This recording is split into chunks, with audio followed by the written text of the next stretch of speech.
This is Marshawn Lynch. But on Prize Picks, being right can get you paid. So I'm here to make sure you don't miss any of the action this football season. With Prize Picks, it's good to be right. With millions of members and billions of dollars awarded and winnings, Prize Picks is the best place to put your takes to the test. The app is really simple to use and available in 40 plus states, including California, Texas, and Georgia. Just pick 2 or more players across any sport. Pick more or less on their projections, and if you're right, you can cash in. With simple stats and fan-friendly policies, Prize Picks is the best place to make your picks. Most importantly, they don't play about your paper. All transactions on the apps are fast, safe, and secure. Download the Prize Picks app today and use code SPOTIFY to get $50 in lineups after you play your first $5 lineup. That's code SPOTIFY to get $50 in lineups after you play your first $5 lineup. Prize Picks. It's good to be right. Must be present in certain states. Visit prizepicks.com for restrictions and details. At Blinds.com, it's not just about window treatments. It's about you, your style, your space, your way. Whether you DIY or want the pros to handle it all, you'll have the confidence of knowing it's done right. From free expert design help to our 100% satisfaction guarantee, everything we do is made to fit your life and your windows. Because at Blinds.com, the only thing we treat better than windows is you. Visit Blinds.com now for up to 45% off site-wide, plus a professional measure at no cost. Rules and restrictions apply. Atheists, agnostics, long-haired weirdos, short-haired weirdos, vandals, hooligans. The government, hug the government, love the government, hug the government, love the government, hug the Welcome to The Politics Guys, a place for bipartisan, rational, and civil debate on American politics and policy. I'm Trey Orndorff, a political scientist at Oklahoma Christian University, and I'm joined by Justin Holmes, a professor of political science at the University of Northern Iowa. Justin, welcome to the Midweek Supporters Show. Hey, Trey, it's good to be here. It is fun to be here. You know, we're still working kind of on our definitive rotation, but it has been fun. I think we're going to be kind of a pair. I always enjoy chatting with you. I feel like we're on the same wavelength in a lot of things. So, well, and we're also on the same time zone, which is always a little bit of fun too. You know, just to be honest. To be entirely blunt, you know, everybody in the East wants to record at 9 a.m. on Saturdays, and that's 8 for me. And as an aside, I have always lived on rock and roll time and continue to live on rock and roll time. And 8 o'clock on a Saturday morning is not a good idea for me. It's very hard to be. I feel like I'm more on when I'm doing this on a Friday afternoon. Yeah. Listen, I absolutely. Ken and I have or gone even at 9 o'clock sometimes. on Saturday morning, but 8 Saturday morning is just that's for the birds. Listen, I hear you, and I know, you know, on the other show we recognized that we had some theological differences, but regardless of how you look at it, neither God nor the spaghetti monster want us to be operating that early on a Saturday, and I think we can come together on that view. May you be blessed. May you be blessed by his noodly appendage. But we'll move away from teasing a little bit. But I think we needed to tease a little bit on this show because, you know, the weekend show, it was heady. It was heavy. So we've got to be, no, we don't got to be anything, but I think this will be a little lighter in some ways. And that's part of how this works. As a general personality, gravitas is hard for me. So yeah, it's... Yeah, I hear you. I would much rather have the gallows humor than being too serious at the gallows. But that's not always the right moment. You know, not always the moment. No, absolutely. No. And to be fair, it's anyway. Not that to be fair, not that I was holding myself back. You know, just that you know it is it is. Like to be clear, I'm not like planning to crack jokes about a terrible situation, you know, but being serious for an hour is it's a lot. Weighty. It's a lot. It's hard. It is, especially over the week, or you know, the week in a day, as you would put it, that we've had. So we left off a couple of stories. And then I think we'll talk a little bit about 9/11. That was the anniversary this past week. But let's start with the firing of U.S. Ambassador Mandelson over his association with Jeffrey Epstein, which I think will really lead us into talking a little bit as well about the ongoing saga of the Trump potential. Well, I mean, it's the Trump letter to Epstein. But let's start here with the ambassador. As reported by NPR, just days before President Trump is to arrive in the United Kingdom, the United Kingdom fired its ambassador over links to Jeffrey Epstein. Before becoming an ambassador, Peter, who had been in the cabinet and actually served in the European Union as well, had wrote Epstein a series of letters that are now coming out, including one where he said that he thought the world of Epstein and felt furious over what was happening to him, meaning the legal ramifications. He also had emails saying things like, quote, "Your friends stay with you and love you," end quote.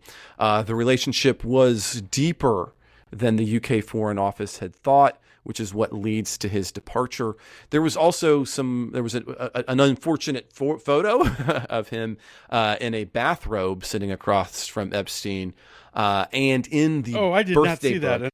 You didn't see that? Yeah, that was also. I didn't see the photo, and now I can't creepy. decide if I need to go find it or not. There's nobody else in it, so I have the interest of bad internet stuff in general, but then sometimes I see things that I don't want to see. Well, if you want to look at it, it is there. I have it in front of me now. If you would like, is it in the birthday book? Because I have that. Well, open. no, the birthday book It's is separate. So in the book, in the birthday book, he called Epstein, quote, his best pal. Now, as of this week, of course, Peter was telling us that he, quote, "I regret very much that I fell for his lies," end quote.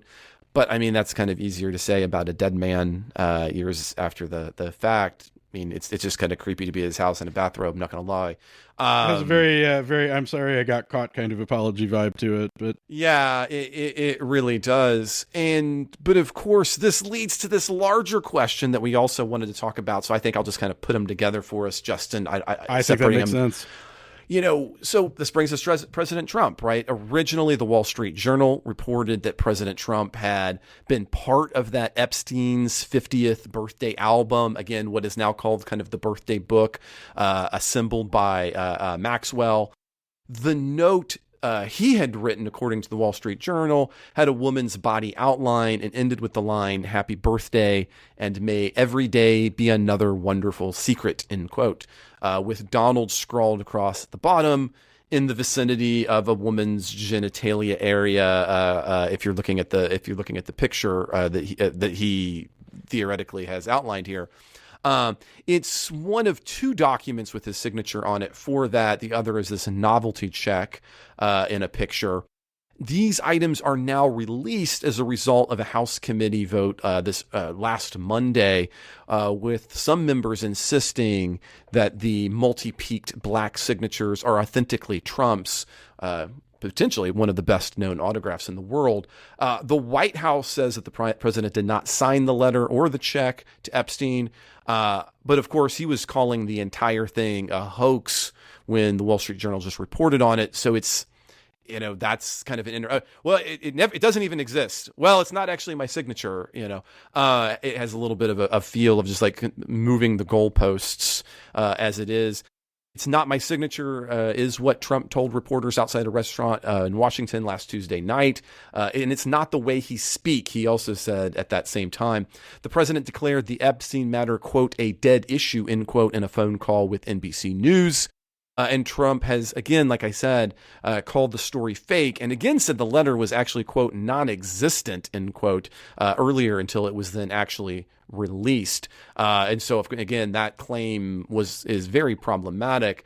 And as many have pointed out, and it's obvious why anyone would fake Donald Trump's signature in 2003 seems strange. Like, I mean, why? Like, just to hedge out that he might run for president someday. Exactly. I just want to have some dirt on you in the future, so I'm gonna do this with your name.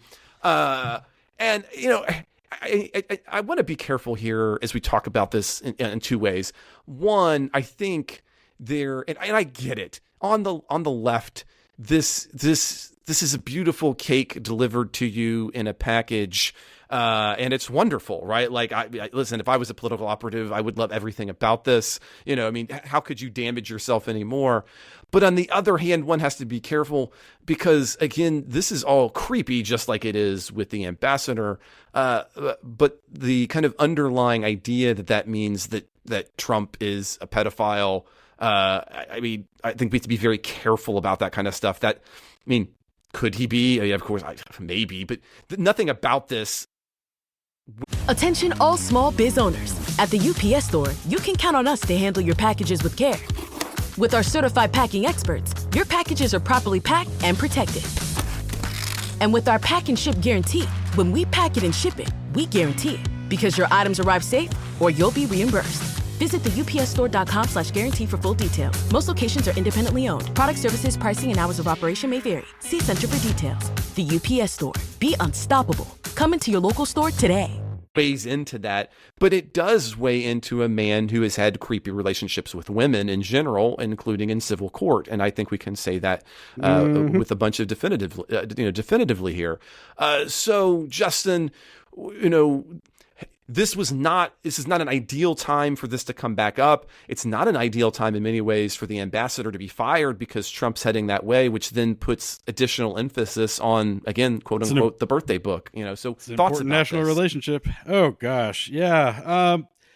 As far as the birthday book, I mean, on some level, it doesn't add a lot to the story except that it's weird.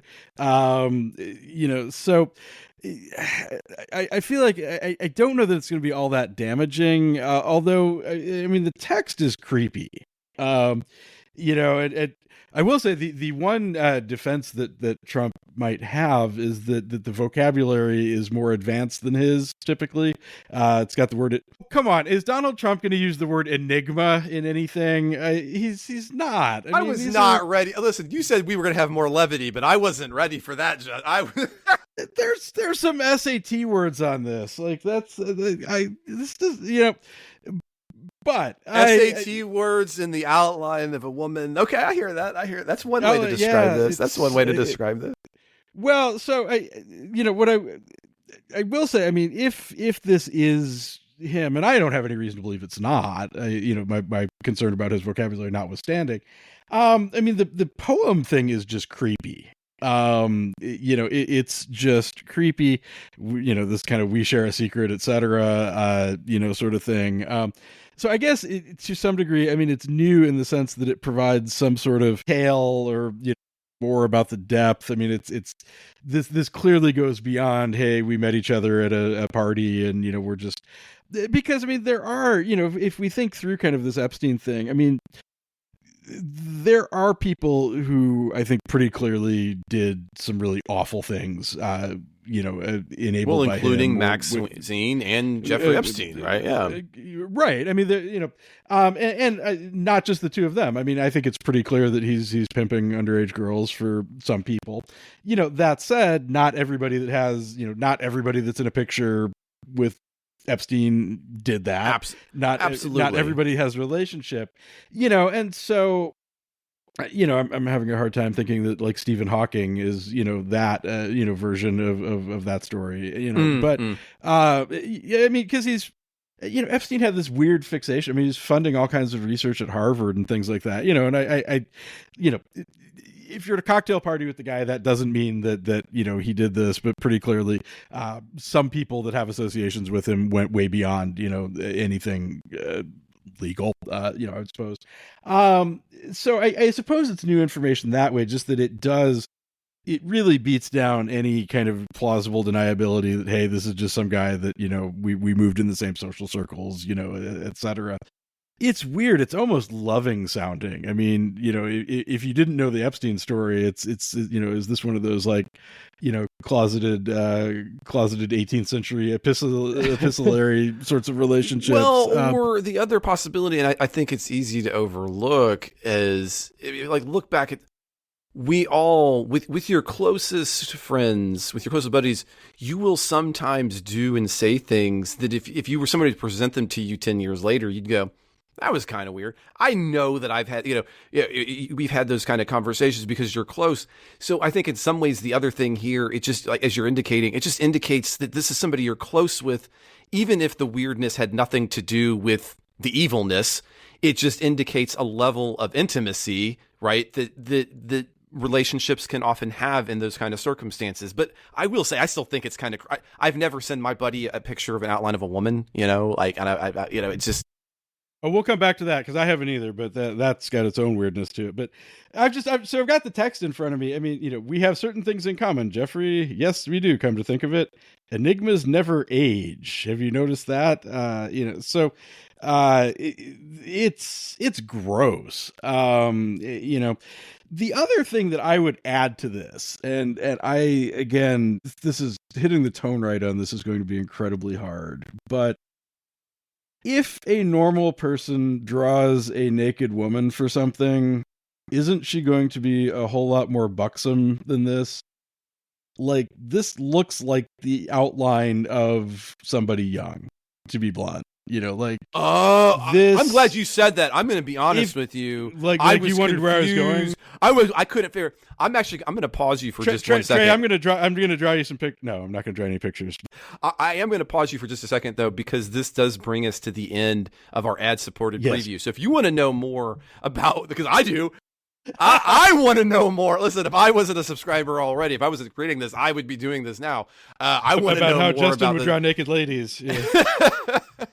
But if you want to become a supporter of the show, head down to the show notes, grab that right now, and you can become a supporter, or you can head to politicsguys.com/support, where you can become a supporter. It just takes a couple of minutes, and then you can get the rest of this show along with ad-free versions of all of our shows. You can also always reach us at mail@politicsguys.com. So I just want to, I'm sorry though, I got to stop you there. And instead, I'm going to give a beautiful shout out to the executive producers of the Politics Guys.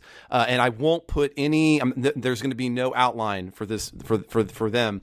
They just get a shout out. And that's Wilma Marino. They're not going to want their names associated with this either, I don't think. That's fair. Wilma Marino, Daniel Toe, Ryan Beasley, Don Oglesby, Derek Schmidt, Dakota Heath, Jason Chrysler, Dave Dean, Jeremy Larson, Brian Matza, and Jody Miller. May you never have anything sent to you that weird, but we love you all.